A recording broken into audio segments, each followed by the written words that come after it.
Внимание, внимание! Внимание, внимание! Внимание, внимание! 1986 is the year that would change everything in the nuclear industry.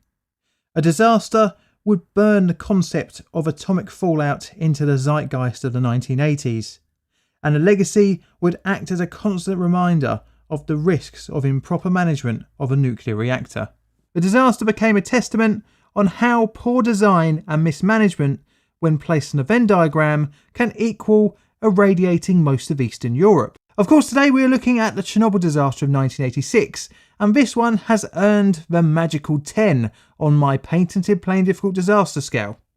Believe it or not, this video is actually part of a series of videos on the Chernobyl disaster and in a wider context the RBMK reactor type. And in light of that, it might be worth checking out my video on the Leningrad and other Chernobyl meltdown. Don't worry, I'll still be here when you get back. Ah, you're back. Welcome. Yep, I know it was a bit of an overdone trope, so let's get back to the main reason why you're here. Our story starts back in 1970 and in Ukraine, about 100 kilometres, 62 miles, from Kiev, when ground was broken for a new city that would become known as Pripyat, an atomgrad that was designed to house the workers for a new nuclear plant. It should be said that the original plans were to build the city and the plant just 25 kilometres or 16 miles from Kiev, but it was thought to be too close to a major city, which turned out to be a good decision. The concept of an atomgrad is similar to, say, Tomsk, which were closed cities, although Pripyat was open later on in its short lifetime as a city.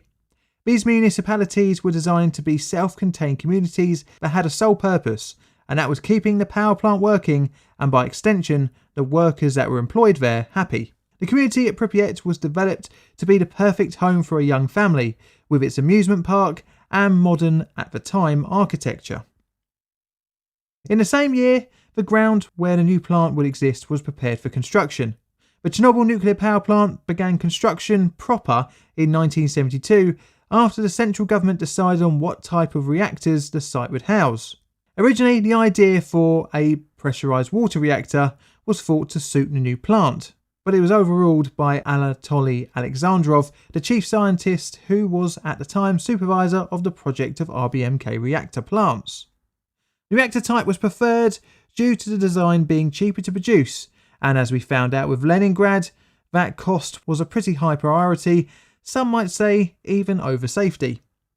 The nuclear power plant had the first of its 4 reactors ready to operate in 1977, followed by number 2 in 1978. As a quick side note, Units 1 and 2 were the first generation RBMK 1000 reactors, and because of this they had slightly different core loadings and containment structures.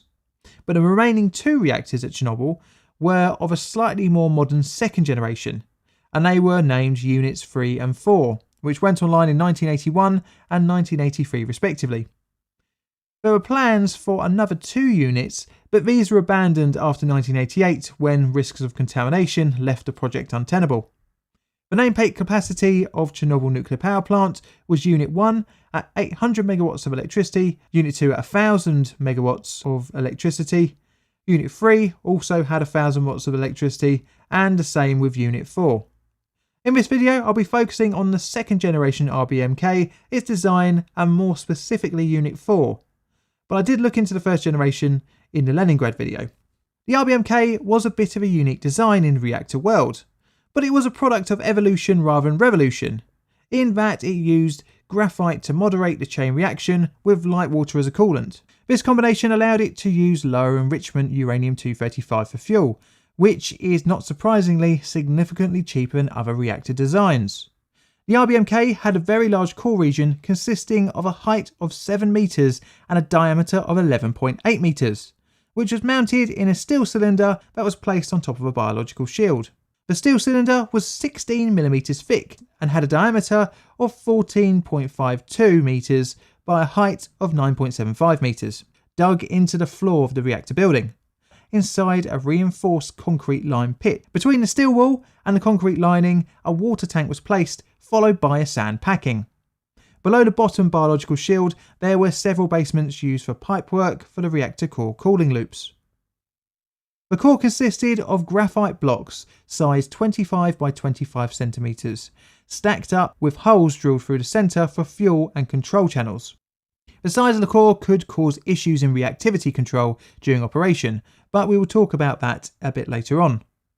On top of the core, another biological shield was placed with a steel cover on top of it, which formed the floor of the reactor hull. The cover plate was capable of withstanding a pressure build-up resulting from steam released by two simultaneous channel ruptures. All of this allowed the design to be refueled whilst in operation, which again helped with costs by reducing downtime. As a side effect of this, the confinement structure of RBMK reactors is less than ideal, as the tall refueling machine had to be housed inside the reactor hull. Because of the large floor space and subsequent roof requirements, meant that the vast quantities of heavy concrete wouldn't have been architecturally, or more importantly, financially viable. The RBMK didn't have a prototype and was instead put straight into production, with the first reactor being installed in Leningrad in 1970. The original designs omitted confinement, instead claiming that the fuel being in its own channel with flowing cooling water was an acceptable alternative. The main takeaway from this is confinement was poor, resulting in disastrous results in the case of efficient product release. The coolant was pumped through the core, from the bottom common header through high pressure tube that jacketed the fuel elements, where the water would boil. Coolant water also circulated in the control rod channels. The primary cooling of the reactor was via two separate cooling circuits, one of each for half of the core, meaning everything was doubled up, leading to four main circulating pumps, which were free operating and one standby per loop. As the coolant boils, it exits the top of the core and is passed through a water steam separator, which takes the steam to a high then low pressure turbines which generate the electricity. The steam is then passed through a condenser that turns it back into water to be pumped back into the core, completing the primary cooling circuit. The condenser is cooled by using a separate secondary water cooling circuit, meaning the primary cooling circuit is self-contained. As mentioned before, the reactor employed graphite blocks for its moderator. Now, a moderator is used to reduce the speed of fast neutrons released from fission, so they can better facilitate a chain reaction, getting more use out of the fuel. Ideally, moderators work without capturing any neutrons, leaving them as thermal neutrons. But where the design has its potential flaw is having a separate coolant that can also absorb neutrons, which can make the reactor unstable in certain situations. This brings up the big elephant in the room, and that is void coefficient. You see, it wasn't just the graphite that had moderation characteristics, but the coolant water as well, because H2O naturally slows down and absorbs neutrons. This brings a problem for the reactor, as with the increase in temperature from fission, the coolant boils off into steam, known as voids, i.e. a bubble that does not absorb neutrons. With the steam not absorbing neutrons, this leads to an increase in the power of the reactor. The RBMK did not rely solely on its coolant for moderation, because that's what the graphite was for, but the water did absorb neutrons, meaning that as it boiled off, the operators had to compensate for this with the control system. If not properly managed, an incident of a runaway can happen as the coolant heats up, increasing reactivity, heating up the coolant more, creating more steam, leading to greater reactivity, and this is called a feedback loop. During this reactor state, more and more neutrons are produced and their density grows exponentially fast, creating a positive void coefficient. The risks of a feedback loop were greater at certain power levels, but this will be covered later on. The design relied heavily on the void coefficient for its reactivity. This is unlike a PWR setup in which the coolant is also the sole moderator, meaning the chain reaction can't be sustained if all the coolant has boiled off, creating a more stable design, but it is also much more expensive. Now this leads us quite neatly onto reactor control. As I said before, the core region was rather big, and this meant that the RBMK was kind of like multiple smaller reactors in that hotspots could occur which needed to be individually managed. And this leads on to the strange design choice for both top-loaded and bottom-loaded control rods. There were 167 top-loaded rods and 32 shortened rods loaded via the bottom, and another 12 automatic controls inserted from the top. The shortened rods were used to manage axial power distribution, which was necessary due to the core size to manage hotspots. The main control rods had a 4.5 metre long graphite rod termed a displacer attached to the end of the length of the control rods, except for the 12 rods that were used in automatic control. The displacer connected to its rod via a telescope, with a water-filled space of 1.25 metres separating the displacer and absorbing rod.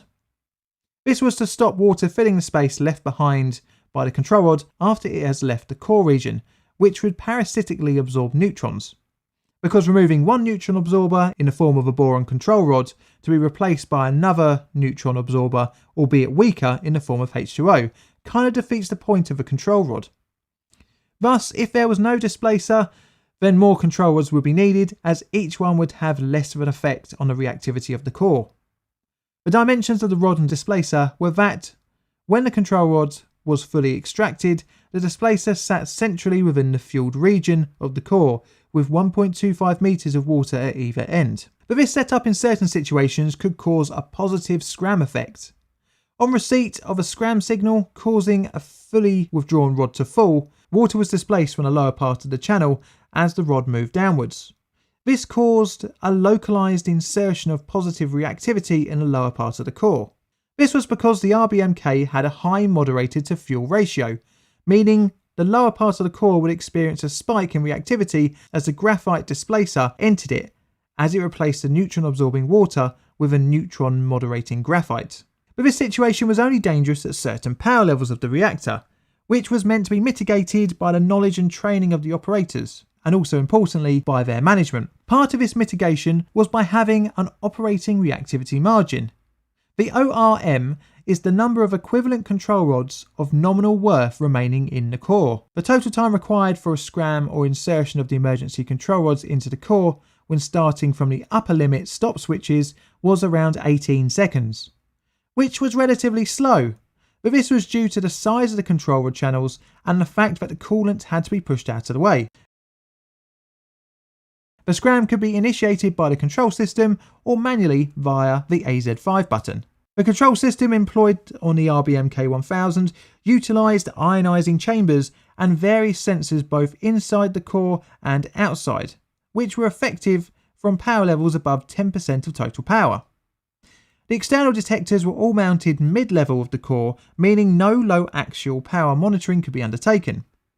This meant that low power operation below 10% had to be done by the operators relying on experience and feel when monitoring the equipment. But manual low power control was only really intended for a cold startup, so to speak, when the reactor was free of the neutron absorbing poison xenon-135. Right, I need to mention about neutron poison, as it will play a vital part later on, and was also a contributory factor in another RBMK incident, the meltdown in Leningrad in 1975. During fission, some products are given off, one of which is xenon-135, which has a high neutron absorption rate, which is okay when the reactor is in a steady state, as it burns off this undesired byproduct, as poison burning is proportional to reactor power. But when the power of the reactor is decreased, the xenon-135 is not burned off, and can shut down the chain reaction by absorbing too many neutrons. This is known as an iodine pit. All is not lost, as xenon-135 has a relatively short half-life of around 9.2 hours, so a reactor core is considered poison-free after several half-lives have passed. But this is not good from an economic standpoint, as the unit would be shut down for a few days, which is where good management is meant to come into effect, where safety is prioritised over money, but in a former USSR, taking a reactor out of action for a few days could have a detrimental effect on one's career longevity. Our story starts with an issue inherent to all reactors of any type, a thing called decay heat. You see, reactors produce heat from fission, which is used to create steam to drive the turbines for electrical power. Some of this power is taken to drive the electronically operated coolant pumps, which keep the coolant flowing through the core. The reactor needs around 28,000 litres per hour during full power operation. Some heat is produced not directly from fission, but instead from the products produced from the chain reaction, and this is known as decay heat. And when the reaction stops, this continues, at least for a while after shutdown. During power operation, this is fine as electricity is being produced, but after shutdown, the pumps need to keep circulating to remove the decay heat. Usually the electricity needed for the pumps can be drawn from the national grid. But what about if there is a full power outage? Then backup is needed. This presents a problem. If for any reason, being scheduled or not, a reactor is shut down and there is a power cut, how will the pumps keep working? Well, the solution is pretty simple, and that is a diesel backup generator. Each of Chernobyl's reactors had 3 backup diesel generators, which took in excess of 70 seconds to reach full power. Too much time in the event of a full power cut. In theory, some of this time could be covered by the spool down of the turbo generators, which was theorised to cover around 45 seconds. Not the full time needed, but possibly enough to prevent fuel melting. To prove that this could work, it had to be tested out, and in 1982, 1984 and 1985 this was attempted, but all tests failed to produce the electricity needed to run the pumps. The test was to be conducted again in April 1986. Strangely, the test procedure that was written hadn't taken into account the eccentricities of the RBMK reactor, especially at low power outputs. The test was to be conducted during a routine shutdown. For the test to go ahead, some vital systems had to be switched off, most notably the active-passive emergency cooling system used in a loss of cooling accident. This required the chief engineer to sign it off. In preparation for the test, the following had to be set up. The reactor power was to be reduced to between 700 and 1000 megawatts of thermal energy, and the steam turbine generator was to be at normal operating speed. After all this was sorted, the preparations for the electrical test could go ahead. The steam supply to the turbine generator would be closed off. The turbine generator performance would then be monitored to see if it could bridge the power for coolant pumps until the emergency diesel generators took over. When the emergency generators supply electrical power, the turbine generator will be allowed to continue freewheeling down. The normal planned shutdown procedure of the reactor was then to be completed. The date of the test was to be the 25th of April 1986, 15 minutes past 2 p.m, completed by the day shift. As such, the operators were briefed on the procedure and a team of electrical engineers was present. At around 1 a.m. on the 25th of April, the reactor was gradually powered down to around 50%. In time for the day shift. At 1:05 p.m, the turbo generator TG7 was switched off.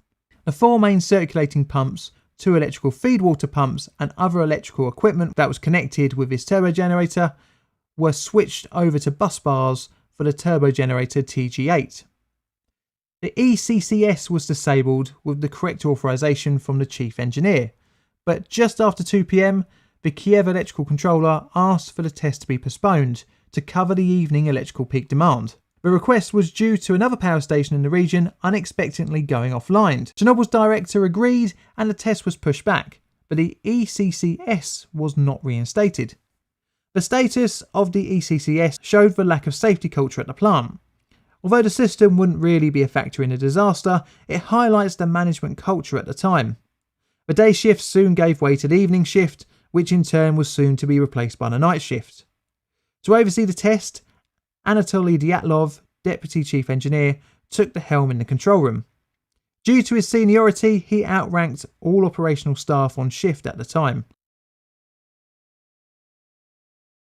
Alexander Akimov was the chief of the night shift, and Leonid Toptunov was the operator responsible for the reactor's operational regimen and the movement of the control rods. At around 2300 hours, the Kiev electrical controller allowed the continuation of the reactor shutdown, and by 10 past 2300 hours, the reactor power was brought down to 700 megawatts of thermal energy. The night shift operators had to prepare for the test in a short period of time. In theory, after the test was completed, the team would have a straightforward night, just monitoring the decay heat until the next crew changeover. As the power dropped off, the high amounts of iodine-135 decayed into the poison xenon-135, as it was not being burned off quick enough. This reduced the power of the reactor without any operator intervention to 500 megawatts of thermal energy, at which point manual intervention was started in order to maintain the level. At 28 minutes past 12 on the 26th of April, the reactor power had dropped to just 30 megawatts of thermal energy, with a near shutdown-like state. It is not 100% known why, but both equipment failure and operator error have been attributed to the reactor state. As set out in the operating instructions, the reactor should have been powered down to wait for the xenon 135 to decay, but shutting down the reactor without doing the test wouldn't have made many friends in management. To increase the power, the control rods began to be removed to try and overcome the poisoning of the core, reduced coolant void and graphite cooldown. In the attempts to raise the power, the operational reactivity margin was violated by removing more of the absorbing control rods, and by 1 AM around 200 megawatts of thermal energy was reached. The reactor was now in a dangerous state. Not wanting to leave empty-handed, Dyatlov insisted that the test be conducted at the current power level. In reality, the core was heavily poisoned and was in a dangerous state with very few absorbing rods for emergency control. During the preparations of the test, the operators powered up the 2 backup coolant pumps, leading to all 8 working. The increase in water flow reduced the voids within the core, which would have set off an automatic scram, but this was bypassed by the operators. As the coolant absorbed the neutrons in the core, only 8 control rods were left as a safety margin. The minimum that the ORM stipulated was that around 28 rods should have been in the core. The reactor started to experience a feedback loop. With not many rods in the core to manage the power, the situation was that the water in the reactor found itself being the main neutron absorber, and disaster was just waiting to happen. At 1:23 in the morning, the actual test had now begun. The command given to stop the valves for turbine number 8 closed and the rundown operation started. As the turbine spooled down, the power to the feed water pump slowed, increasing the temperature of the coolant, creating more voids. With less water absorbing neutrons, the power of the reactor began to rise. A feedback loop was beginning to start in the lower part of the reactor core. The operators pressed the AZ5 button in response to the worrying increase in power, and the control rods started their travel into the reactor core. As the control rod attached graphite displacers moved down to the lower part of the core in their control channels, the neutron absorbing water was pushed out of the way, creating a momentary spike in power, replacing it with neutron moderating graphite. During the spike, some of the fuel rods ruptured, blocking the control rod columns, stopping the control rods at 1/3 insertion. This left the graphite water displacers stuck in the lower part of the core, increasing the runaway power excursion. Within 3 seconds, the reactor power rose to 530 megawatts of thermal energy. In the control room, a few shocks were felt, and the control rod indicators showed that the insertion had stopped. As the channel pipes began to rupture, mass steam generation occurred as a result of depressurization of the reactor cooling circuit. Fission materials leaked into the coolant, and steam pressure grew inside the core as the coolant boiled off, creating a greater neutron population. The reactor power hit 30,000 megawatts of thermal energy, although it is thought that the power could have gone much higher than that during the excursion. The steam blew off the top steel cover and top biological shield of the reactor as more than the 2 designed fuel channels failed, releasing debris into the reactor building. This was what would later be described as the first explosion, but it would not be the last. A second, more powerful explosion occurred between 2 and 3 seconds later, and this destroyed the roof and ejected superheated pieces of graphite out of the reactor hull, peppering the area around the building with shrapnel. Some red-hot material fell onto the roof of the machine hall and started a fire. It is thought that around 25% of the core material was ejected. The now uncovered reactor core mixed with the outside air and ignited a graphite fire. A blue glow could be seen outside the reactor building from ionizing radiation emitting from Unit 4. There was nothing left of the reactor confinement structure, which meant little stopped the harmful contamination from escaping. Some of the debris that was ejected started a fire on the roof of Reactor 3's building, but insanely the unit wasn't shut down straight away. Instead, the operators were told to take iodine tablets and don respirators. At 1:45 in the morning, the first responders from the Chernobyl fire team arrived under the command of Lieutenant Vladimir Pripyat and began trying to extinguish the flames on Unit 3's roof. All around them lay pieces of Unit 4's graphite core. The firefighters were only aware of the fire, and because of this they didn't have any radiological protective clothing on, As they worked, they breathed in some of the fission material in the form of dust and were exposed to the deadly radiation. Many would come down with acute radiation sickness shortly after. Some of the first responders felt a metallic taste in their mouths, similar to what others had reported post-exposure, for example from the victim of the Wood River Junction criticality.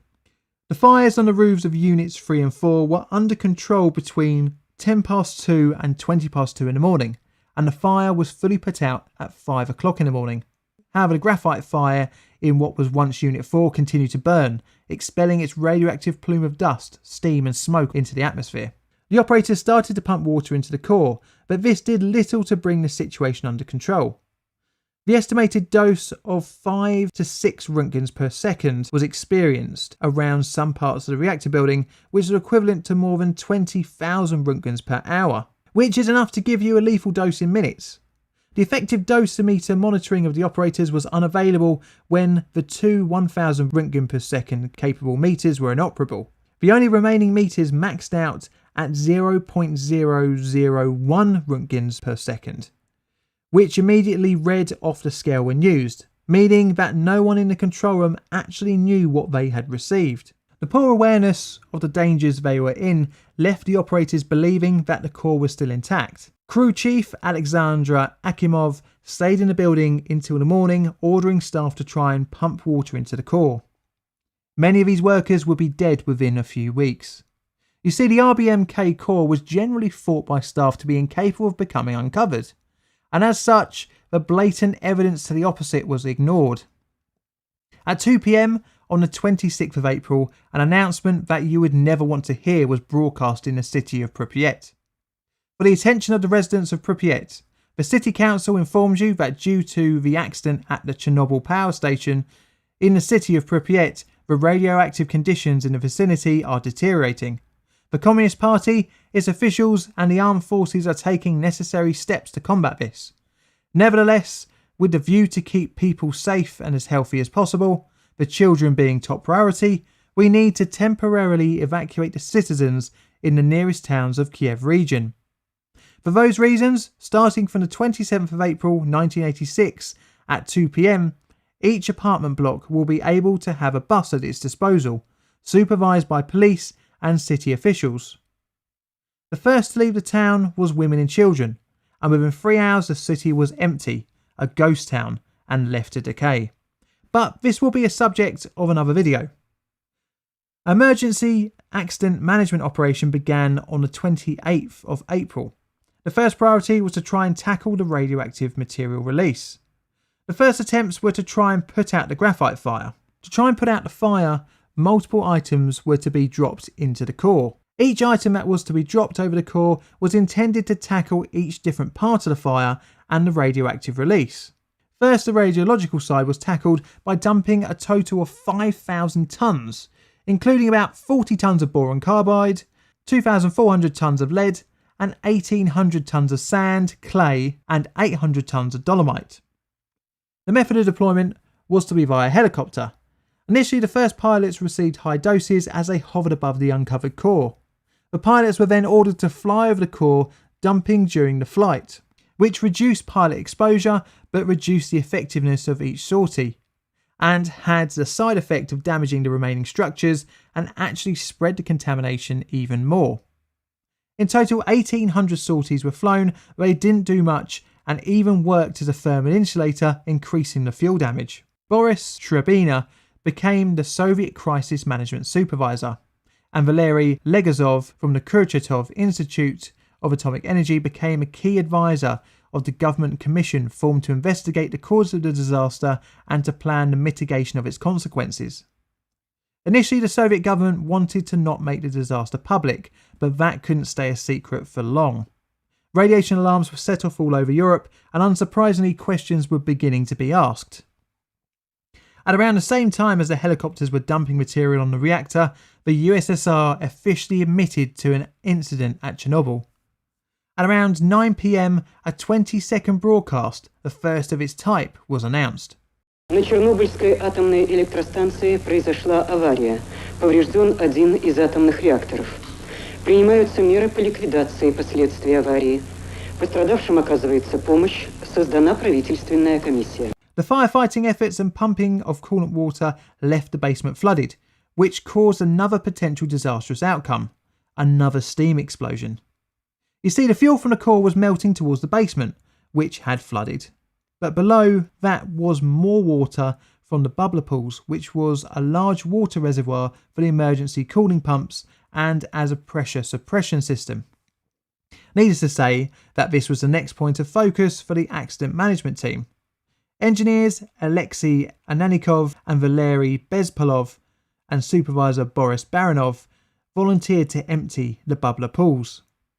This was done by valves controlling sluice gates, which were housed in a room that had now become flooded. All three men donned protective suits and breathing equipment and made their way down the corridor. The men were successful and the bubbler pools began to empty. Surprisingly, all three survived, not only the day but continued to live long after the disaster, averting the immediate steam explosion. But that wasn't the end to the worry of a deadly explosion. As described in the film China Syndrome, the core could continue to melt through the floor of the containment and into the earth, eventually hitting the water table, meaning another steam explosion. The next focus of the accident management team was stopping the molten core from escaping the bottom of the reactor basement. A design that was thought up by physicist Leonid Bolshov that involved digging out a cavity below the reactor building basement. The concept used coiled formation of pipes cooled with water and covered on top with a thermally conductive graphite layer. The graphite cooling plate was to be encapsulated between two sacrificial concrete layers, each one a metre thick. In theory, as the molten uranium oxide hit the graphite, it was to rapidly cool down, catching the core meltdown.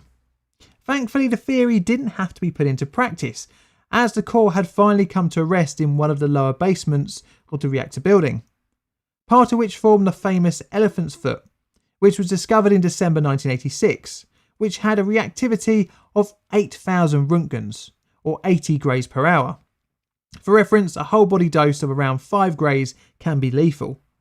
The molten material is known as corium and is a mixture of the material found inside the core, and is mainly made up of silicon dioxide with traces of uranium, graphite, zirconium and titanium. The excavated cavity and cooling system, now unneeded, was filled with concrete to help the structural integrity of the heavily damaged reactor building. A plan was conceived to contain the contamination release of Unit 4 in the form of a concrete lid, which would come to be known as the sarcophagus. Construction began in May 1986, 24 days after the disaster, to encapsulate some 200 tonnes of radioactive corium, 30 tonnes of highly contaminated dust, and 16 tonnes of uranium and plutonium.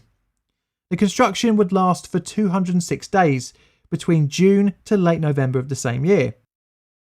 But before the core could be enclosed under the sarcophagus, the next phase of remediation was to remove all the core material that scattered the area, and one of the most dangerous places was the roofs of the buildings surrounding Unit 4.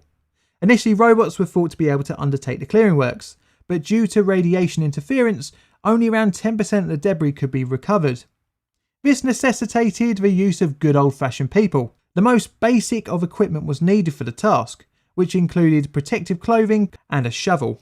A total of 5,000 people, known as liquidators, were called upon to undertake the cleanup on the roof, each only being allowed between 45 to 90 seconds of total working time to reduce the risk of exposure. The calculated risk was 25 rem, or 250 millisieverts, of radiation per person. There were many more liquidators also used for other clearing up works in the wider area. And finally, after this, the sarcophagus could be closed over the turbine hall and reactor building. The construction was undertaken over 8 stages, all whilst Unit 4 released contamination, and next to Unit 3, which still needed to be operable. Concrete containment walls were built around Unit 4 and a dividing wall was erected between it and Unit 3. The sarcophagus was placed on top of a concrete containment walls. More than 400,000 cubic metres of concrete and 7,300 tonnes of metal were used during the construction of the sarcophagus. The building encapsulated an estimated 740,000 cubic metres of heavily contaminated debris together with contaminated soil. Holes were installed in the structure to allow pressure release, albeit through a filtration system. The shelf life of the structure was only thought to be around 20 to 30 years, necessitating a new containment structure, but this will probably be covered in the next video in this series. So, with an official death toll of 31, a nuclear power plant essentially unusable, and many decades ahead of remediation works, how was Unit 4 allowed to be operated in such a dangerous state? Unsurprisingly, it comes down to management. The warning signs of the potential for fuel damage in an RBMK-1000 reactor reared their heads several times through the reactor type's history. A partial fuel melting in Leningrad over 10 years before in 1975 had been covered up, and information was not passed on to other RBMK operational staff at different power plants. Again, the fuel melting incident that happened in 1982 at Chernobyl Unit 1, no less, was also covered up, this time by Viktor Brukhanov, meaning lessons again were not passed on. The risks of a positive effect of scram causing a power spike were known in December 1983 at Ignalia Unit 1. Unlike other incidents involving RBMKs, the information from the event was passed on to other plants, but were thought to have not been important enough to act on, as the control rods didn't get stuck and did continue to stop the reaction. The IAEA was involved in the investigation into the disaster using the International Nuclear Safety Advisory Group, which had been created by the IAEA in 1985. All of the reports have never been able to categorically say for 100% what the cause of the core uncovering was, and there is much speculation to whether the power excursion happened pre or post scram. But operating the reactor in the state it was in meant that something was going to fail. Regardless of the inherent flawed designs of the RBMK, it was operated way out of the agreed parameters even set by the lax Soviet nuclear industry. It can be attributed to the culture of working where failure was not accepted and vital operating incidents were not learned from. As well as this, the design flaws were outright covered up and held back from the operators. In 1987, a criminal trial was brought against 5 plant employees between the 7th and 30th of July in a temporary courtroom set up in the House of Culture in the city of Chernobyl, Ukraine.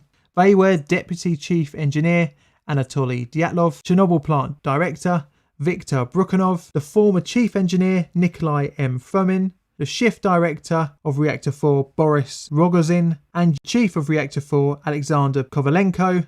3 other men, Alexander Akimov, Leonid Topchinov and Valery Perevizhenko, would have been tried as well, but the cases were dropped after their deaths due to radiation exposure. They were all found guilty of varying charges from criminal mismanagement of potentially explosive enterprises to negligence, receiving between 10 and 2 years amongst them. Dyatlov, who was in charge during the test, was given 10 years, would only serve a fraction of this, being released due to bad health. He would die in 1995 from complications from his exposure. Brukhanov, who had helped cover up the partial meltdown at Unit No. 1 in 1982, was also given 10 years, but still lives to this day, and also served a shorter term than his sentence. Even though I suppose the perpetrators were punished, the culture of the USSR nuclear industry meant that rules were regularly and blatantly broken and overlooked, especially when it came to important things like the ORM, which ultimately put the reactor in such a deadly state. This was all highlighted in the 1992 INSAG 7 report, which also said in its summary, the plant fell well short of the safety standards in effect when it was designed, and even incorporated unsafe features, compounded by inadequate and effective exchange of information between both operators and between operators and designers. There was an inadequate understanding by operators of the safety aspects of their plant, also affected by insufficient respect on the part of the operators for the formal requirements of operational and test procedures. The industry in the USSR had an insufficiently effective regulatory regime in place to counter pressures for production. The pressures from central government and lack of awareness of the design risks of the reactor meant that management acted dangerously in the false pretense that the RBMK was indestructible. Pretty much the entire management structure was throwing around a grenade that they didn't know had the pin pulled out of, meaning disaster was only a matter of time. Now I'll be following up this video with another video at some point about the wider impact of the disaster on local and wider population, as well as digging deeper into the liquidators and their heroic work. Thanks for watching, I hope you enjoyed the video. This video is a Plain Difficult production. All videos on the channel are Creative Commons Attribution Share Alike licensed. Plain Difficult videos are produced by me, John, in a sunny southeastern corner of London, UK. Help the channel grow by liking, commenting and subscribing. Check out my Twitter for all sorts of photos, nods and sods, as well as hints on future videos. I've got Patreon and YouTube membership as well, so if you fancy checking them out, feel free to. And all that's left to say is thank you for watching.